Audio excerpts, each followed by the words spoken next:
I am not new to this place. I have been here many times, and I am sure that most of you would have heard me on similar issues even earlier. We founded a republic 74 years ago, a socialist, secular, sovereign, democratic republic, promising to all citizens justice, equality, liberty, and fraternity. And for that, our constitution guaranteed various fundamental rights to our citizens, particularly the right to equality, that is, every citizen, irrespective of caste and creed, and sex and gender, was equal. That we guaranteed various civic rights under Article 19, the right to speech, the right to assembly, the right to practice any profession, the right to freely move about in the territory, the right to assemble and protest, etc. We also guaranteed the fundamental right of life and liberty under Article 21, which the Supreme Court has expansively interpreted to mean not just the right to live an animal life, but the right to live a life of dignity. And for all this, for ensuring that our fundamental rights are protected, for ensuring that democracy functions in this country, we established several institutions. One of the main institutions was an independent judiciary whose job was, apart from deciding disputes, one of the important jobs of the judiciary is to ensure that our fundamental rights are protected, to ensure that our democratic institutions and democracy is protected, and to ensure that the executive and the legislature function within the bounds of their powers.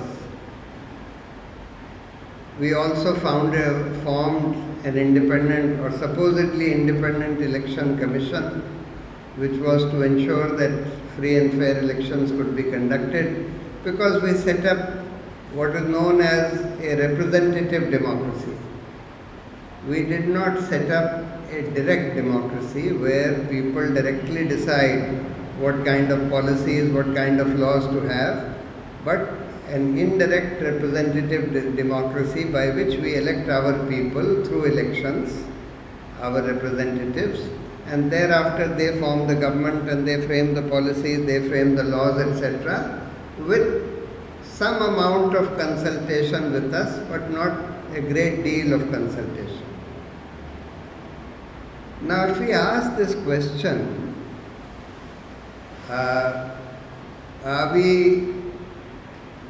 are our fundamental rights really being protected? The honest answer to that question would be, to a very small extent. Today, there are large number of people languishing in jail, accused of false charges, and they are not being able to get bail because they have been charged under various draconian laws such as the Unlawful Activities Prevention Act, the Prevention of Money Laundering Act, the National Security Act, etc. And therefore, they are, because of the very difficult and draconian provisions for bail under these laws, they have not been able to get bail. This is also a failure of our judicial system. But the fact is that our liberty is not protected. There are so many people who are critical of the government and who find themselves being arrested or charged with various offences just because they have said something critical against the government. So our freedom of speech is not being protected. Our right to assemble peacefully is also not being protected. In Delhi, for example, we have section 144 in force almost throughout the year, almost throughout the city. The only place which is left to protest is a small place called Jantar Mantar. And even there, for the last several weeks, nobody is being given any permission to assemble there.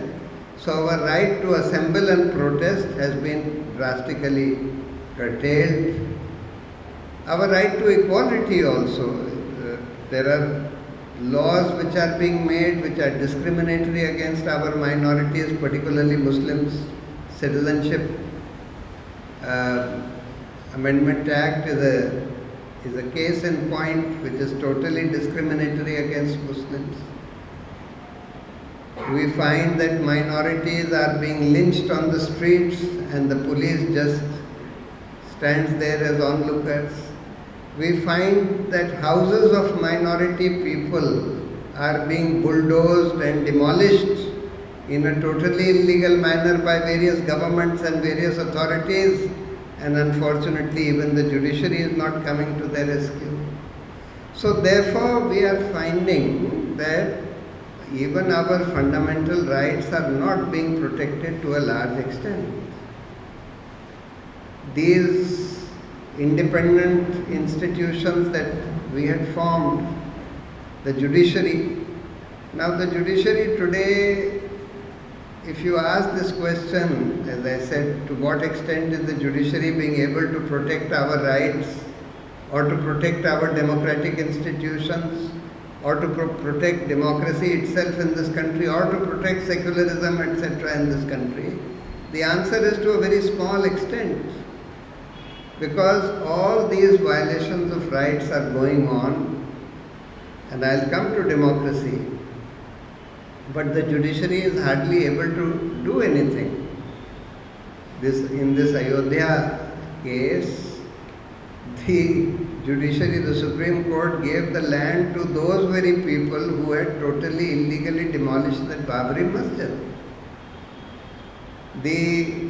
They said in that judgment that all right, this will not happen in future because of this Places of Worship Act, which says that status quo will be maintained as it was on 15th August 1947 for all religious places in the country.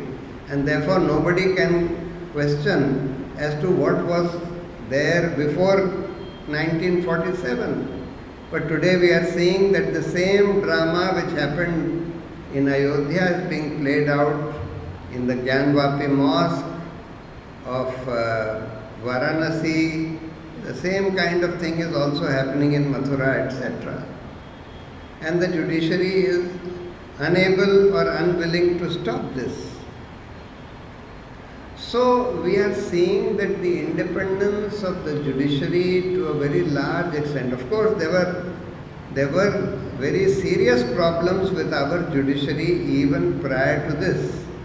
But in the last 8-9 years, an additional problem has happened, and that is the collapse of the independence of the higher judiciary to a very large extent. I am not saying it's a complete collapse.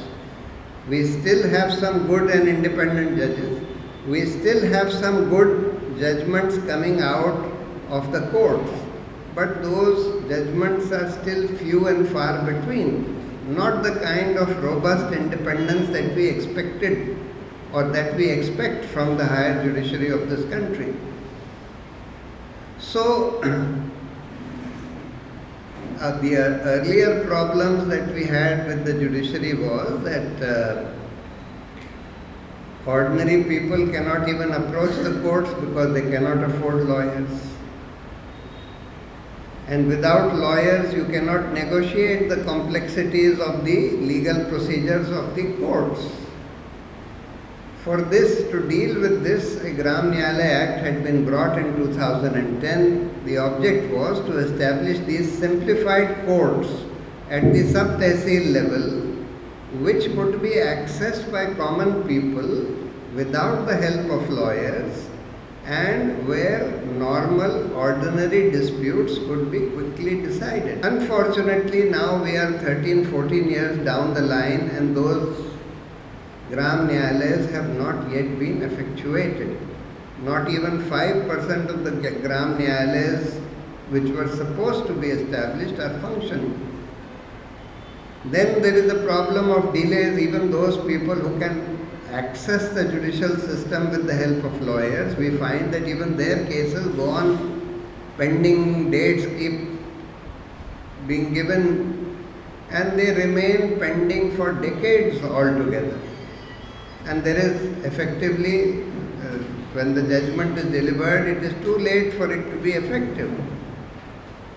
For this, the law commissions had been saying for many years that we need more courts, we need more infrastructure, but neither the government nor the judiciary has bothered, and far from increasing the number of courts, there are about 30% vacancies even in our present judicial system.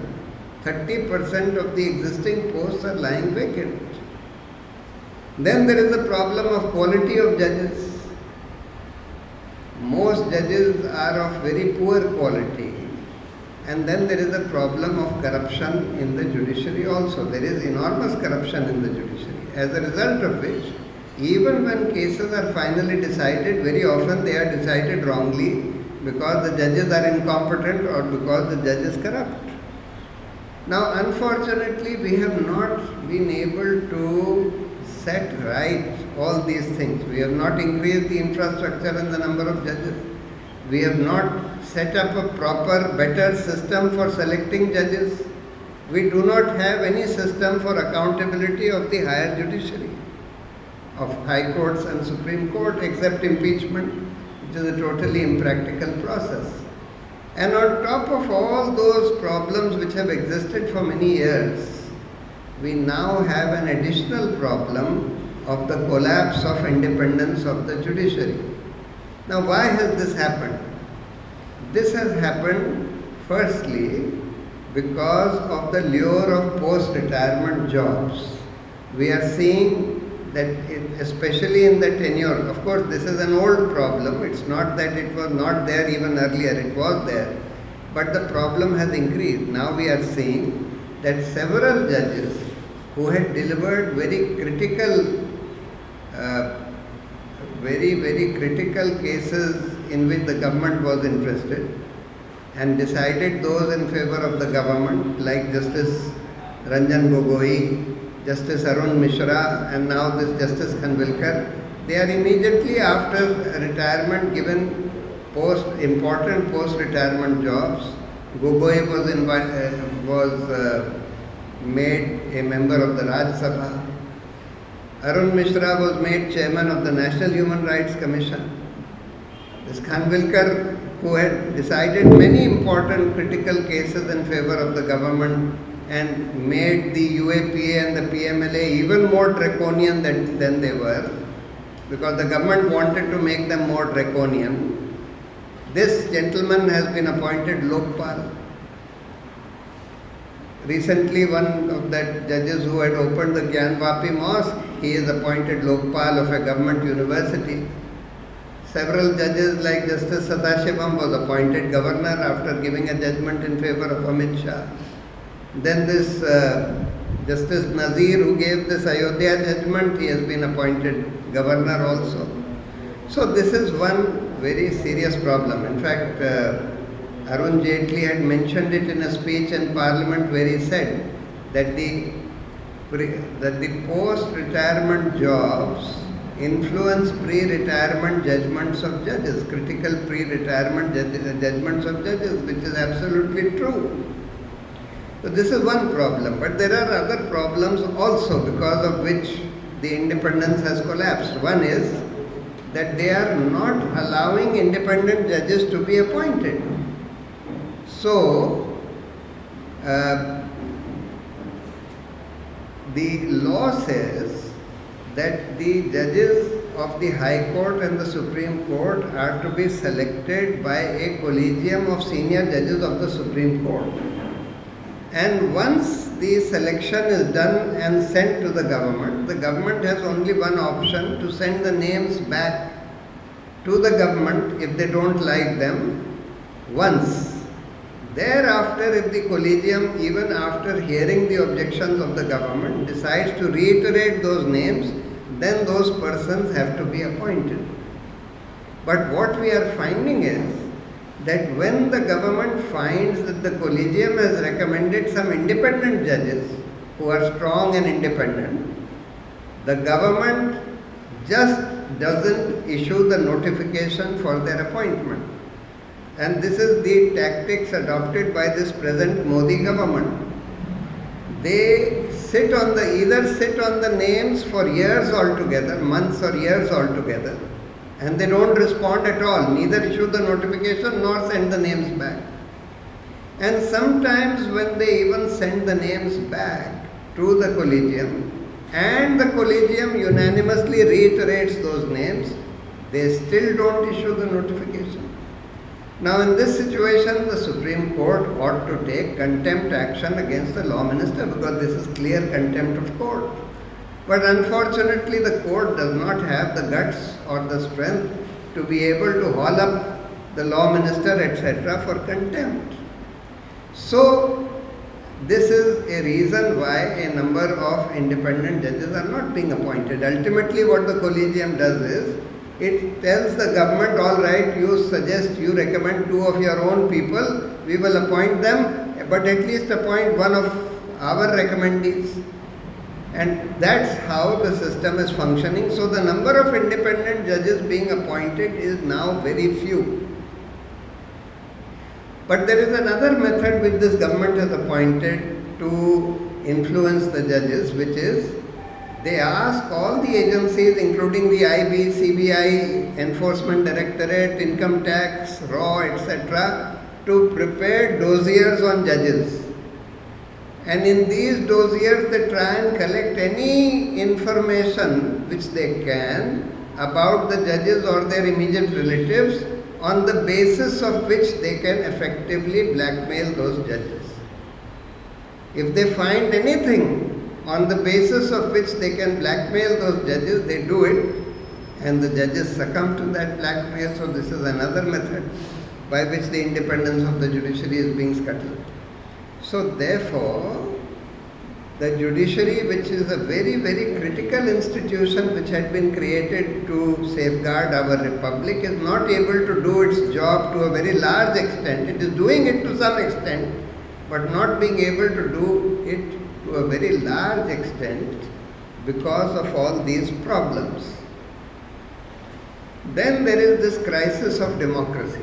I can go into problems with our fundamental rights, problems with our various other institutions, but I want to today focus only on 2 things, the judiciary and the larger issue of our democracy. So, you see, firstly, unfortunately, we established a representative democracy, not a direct democracy. We should have had some measure of direct democracy also, which means decisions and policies and laws being made directly by the people rather than indirectly through our elected representatives. Now this was possible to some extent. Firstly, it is possible to have direct democracy at the lowest level, and we should have had decentralization of power so that all the things which affect villages or local areas in any town should have been decided, and the power to decide those things should be given to those local people or the town people, of course, within some limitations of our constitution. Of course, the local people cannot decide something which is unconstitutional, but within those limitations, the decisions, the policies at the local level should be given to those people. Those issues which affect, say, the whole city or affect a whole tehsil should be decided at that level only. So at the local level, at the mohalla level or at the village level, you can have direct democracy by convening these meetings of the Gram Sabha, they are called, where all the adults of a village or all the adults of a local area get together and they discuss and take decisions which affect them. But yes, I understand that in larger bodies you cannot have direct democracy, and therefore you have to resort to indirect democracy or representative democracy. But most countries in the world do have some system of initiatives and referendums. That is, that if, say, a decision needs to be taken at the state level, if 10% of the people of the state, let's say roughly 10%, sign an initiative saying that we want this policy or this law for our state, then that matter is put to a referendum in the whole state, and if the majority of the people vote in favor of that policy or that law, then that policy or law is automatically made without going through the state assembly or to parliament. But India did not adopt any of this, and we still have only representative democracy. Now, in a representative democracy, it's very, very critical that elections should be properly held and that elections should not become a game of just money and propaganda, which it has become, unfortunately, in our country over the last many years.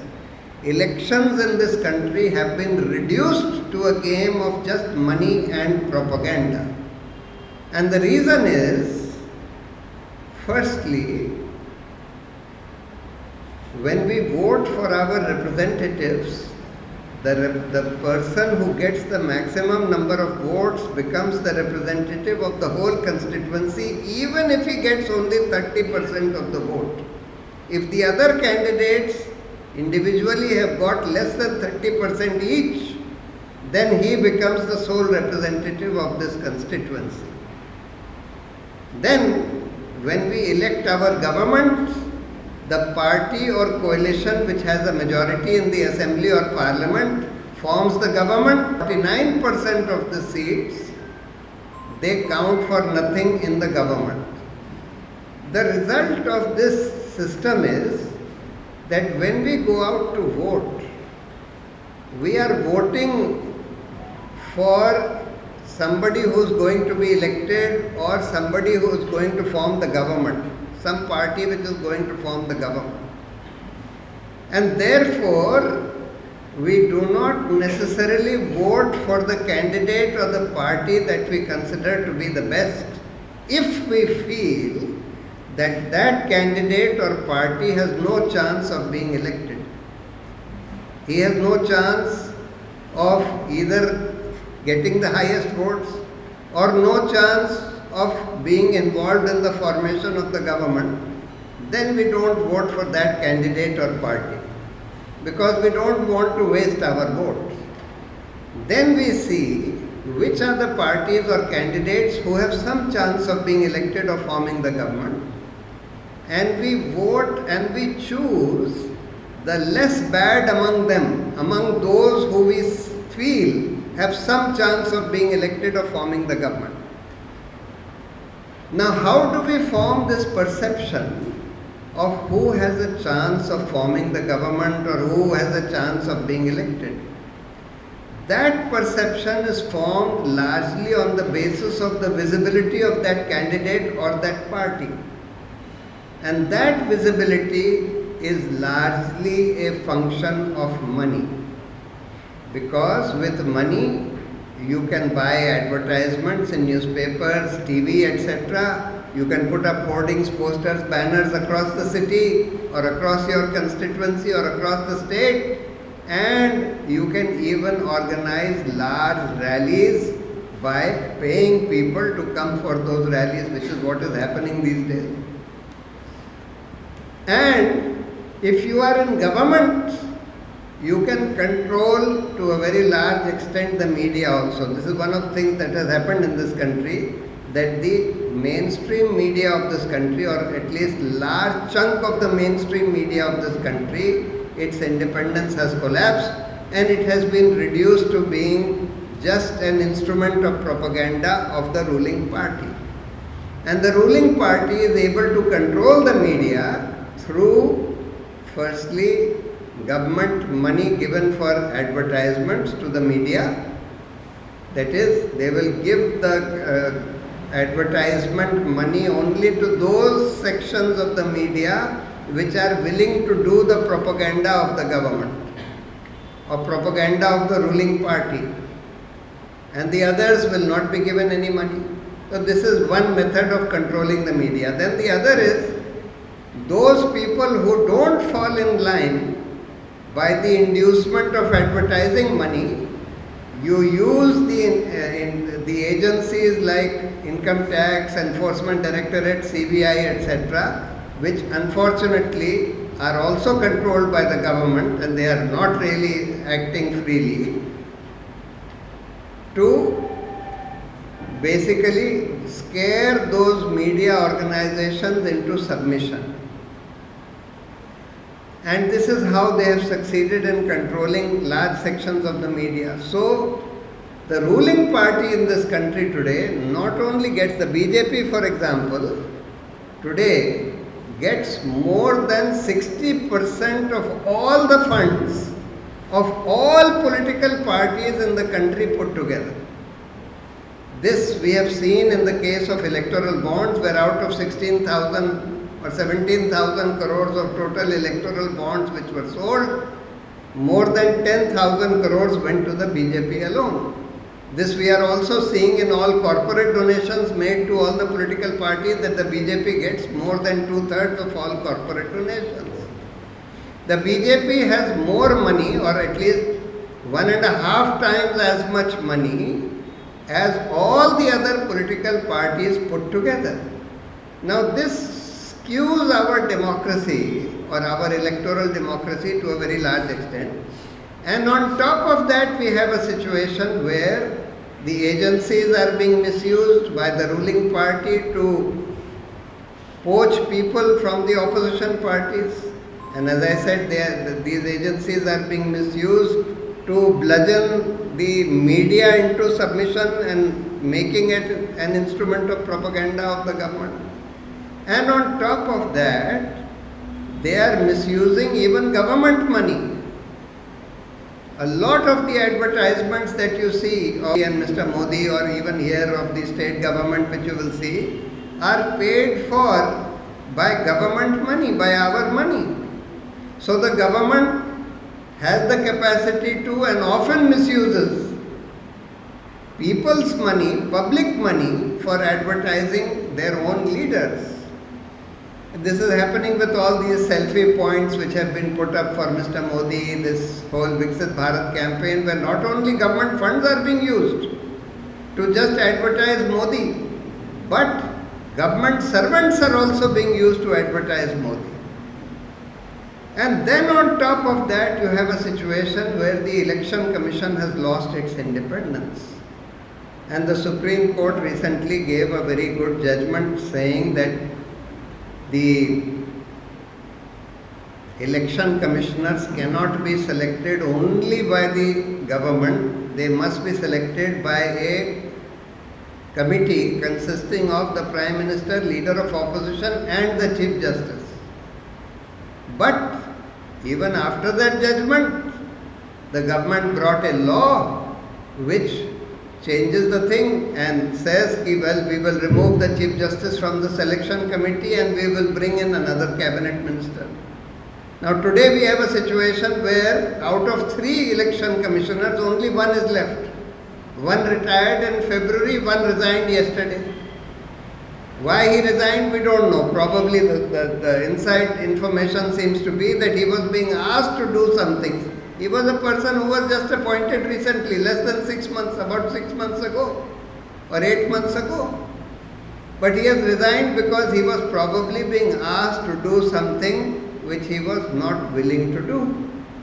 And now the government will either go ahead with this only one election commissioner, these elections will be held with one election commissioner, or they will select 2 more of their stooges to be appointed as election commissioners. So therefore we have a very serious crisis of democracy in this country. And on top of that, we have a problem with our electronic voting machines.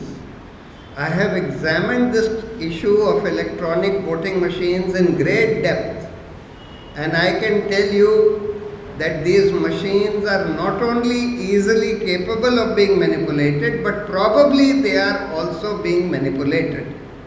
The reason is that these electronic voting machines have programmable chips, both in the electronic voting machine which records your vote and also in the VVPAT machine which prints the slip which you see when you press the button. You are shown a slip. The Supreme Court in 2015 or something said that you need to have a paper trail of your votes, and therefore these VVPAT, voter verifiable paper audit trail machines, were set up. The idea was that when you press your button, you will see a slip with the symbol of the party for whom you have voted, and then that slip will be cut and fall inside the box, so that for every vote there is a slip also. So this is the paper trail. We used to think that, but unfortunately the Election Commission counts only 2% of the VVPAT machine slips, only 2%. Only 5 in 5 polling booths per constituency, that's all. That's 2%. We used to think that if all the VVPAT slips are counted, that will solve the problem of manipulation of the electronic voting machines. But now we find that even the VVPAT machines can be easily manipulated, because in 2017 the design of the VVPAT machines has been changed, and instead of a transparent glass on the VVPAT machine, now you have an opaque dark glass, mirrored glass, so that you cannot see from outside what is happening inside the machine. You can only see that slip when a light bulb lights up from inside the machine, and that light bulb will light up for only 7 seconds. After that 7 seconds, the light bulb will go off, and then you cannot see what is happening inside the machine. Therefore, if you put a malicious program,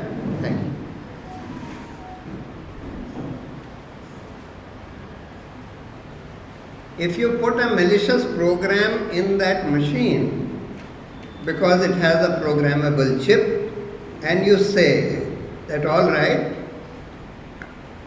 when 2 consecutive non-BJP votes are cast, let's say 2 votes consecutively for the Congress are cast, the same slip which was shown to the first voter will also be shown to the second voter, so that the first slip will not cut and fall inside the box. It will remain there. For 7 seconds the light bulb lights up, you see the slip of the hand, you don't see the slip being cut and falling inside the box, and then the light goes off.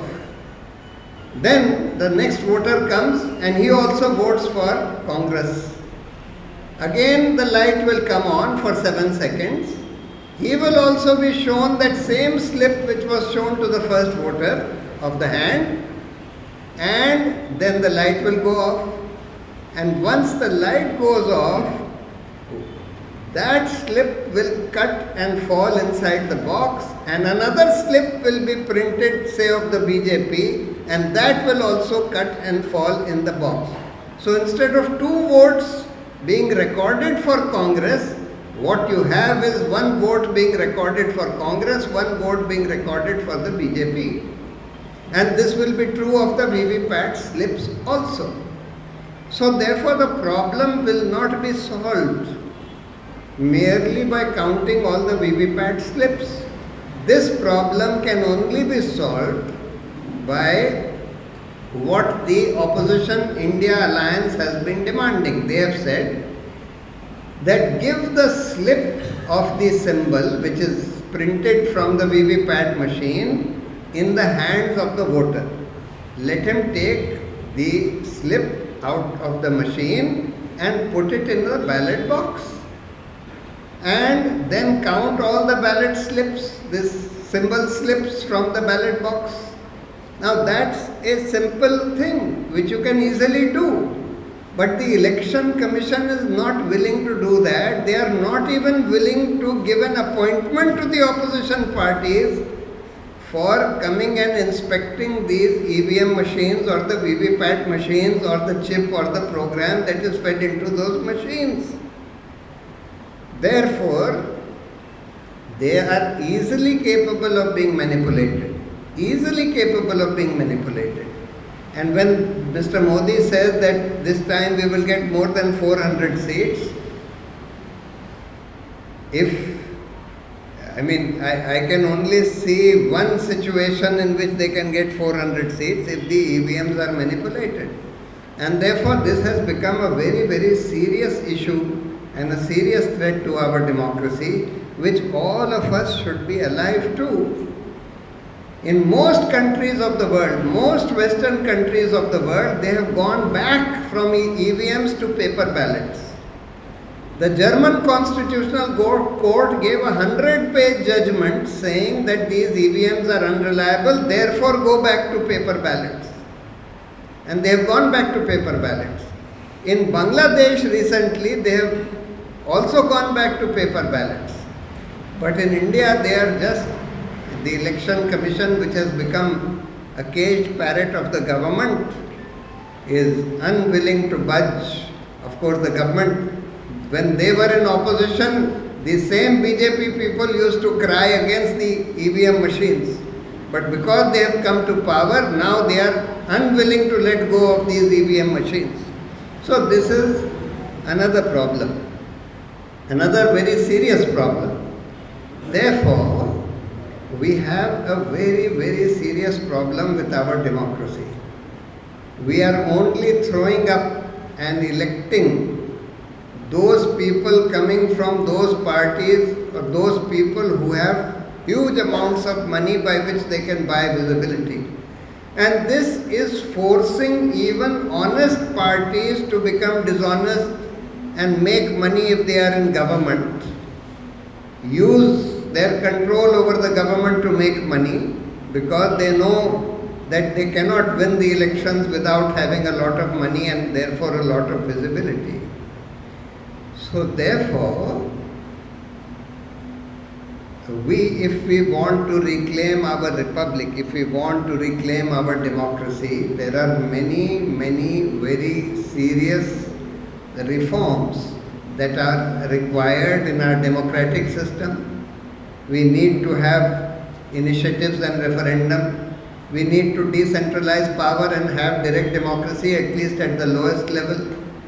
We need to put, you see, there is a limit on the spending of individual candidates, but there is no limit on the spending by political parties.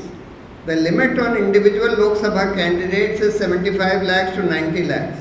So for 500 candidates, they set up of 500 candidates in the Lok Sabha election. Maximum their candidates put together can spend 400 crores. But the BJP in the last 5 years has received more than 20,000 crores of donations through electoral bonds or through corporate donations, etc. 20,000 crores. That is 50 times what they can spend for individual candidates in the election. So the lack of any limit on spending of political parties makes a mockery of the limit that you have imposed on the spending by a candidate, because the political party can spend for him any amount and there is no limit, there is no accountability. So we need to put a limit on that. But the other problem is that even the limit on candidates is not being enforced. There are candidates who are spending 20 crores for their election, that is 20-30 times what they can spend legally, but they are not being caught. They are not being caught because the election commission is unwilling to catch them, or because they are unable to catch them because they are spending the money in cash. When demonetization was done in this country, we were told that one of the reasons is that we want to have a cashless economy. This Modi said that we want to have a cashless economy, therefore I have done demonetization. All transactions should be done through banks. Now, ordinary people cannot do all transactions through banks, but at least political parties and candidates could have been forced to do all their transactions through banks. And if they were found to use cash, it could have been made into a corrupt practice for which the candidate or the political party could be disqualified. But you are not willing to do that. Therefore, this whole thing is continuing, and of course the election commission we are seeing has become a cage parrot or a arm of the government. It's no longer functioning as an independent body at all. So we need very serious reforms in our democracy. We need very serious reforms in our judiciary. We also need reforms in other institutions. I mean, Supreme Court had ordered some police reforms, but they have not been implemented. And one of the reasons why reforms which are ordered by the courts are not implemented, or even laws which are made, like I mentioned that the Gram Nyaya Act is there, but it has not been implemented. That is because in order to ensure the implementation of a judgment of a Supreme Court or a law or a policy, we need to have engagement of our civil society. Without proper civil society engagement, we cannot even get good laws or good policies or good judgments implemented. Therefore, if we want to save our republic, if we want to save our democracy, if we want to ensure that the judiciary functions and functions independently, we need to have much greater engagement of civil society with these kinds of issues. Today, unfortunately, civil society is largely disengaged. We need to have large movements. There can be a large movement. I mean, the communalism has become a very major problem in this country. I didn't even mention that. That's today probably the most serious problem in this country. We need to have civil society engagement on the problem of communalism. We can easily form, you see, the BJP has a troll army of an IT cell whose people are used, they are paid people, paid because BJP has a lot of money, and their job is to spread communal hatred, to spread falsehood, etc., to threaten people who speak against the government, and so on. But we can form a volunteer army, which Yogendra Yadav calls a truth army. Citizens can get together and form groups of volunteer cells of people who create content which promotes communal harmony rather than communal hatred, and disseminates that content, which counters this falsehood which is being spread by the BJP, etc. So therefore, we require a much more engaged civil society than we have today if we are to save our republic, if we are to save our democracy, even for the judicial reforms. You see, I have gone to the Supreme Court for reforms of many institutions, and sometimes they have given good judgments. But unfortunately for judicial reforms, the Supreme Court is unwilling to do anything. Government is unwilling to do anything because the government doesn't want judicial reforms, but even the judiciary is not willing to do anything. And we will only get judicial reforms, I had mentioned what kind of reforms we need, with an engaged civil society, with a robust movement for judicial reforms from our civil society. And that is why I keep saying that, see, we have lost somewhere down the line, we have lost our activist spirit, and we need to rekindle the activist spirit of our civil society. And it is only when that happens that we are likely to get the reforms which are necessary for reclaiming our republic. Thank you very much.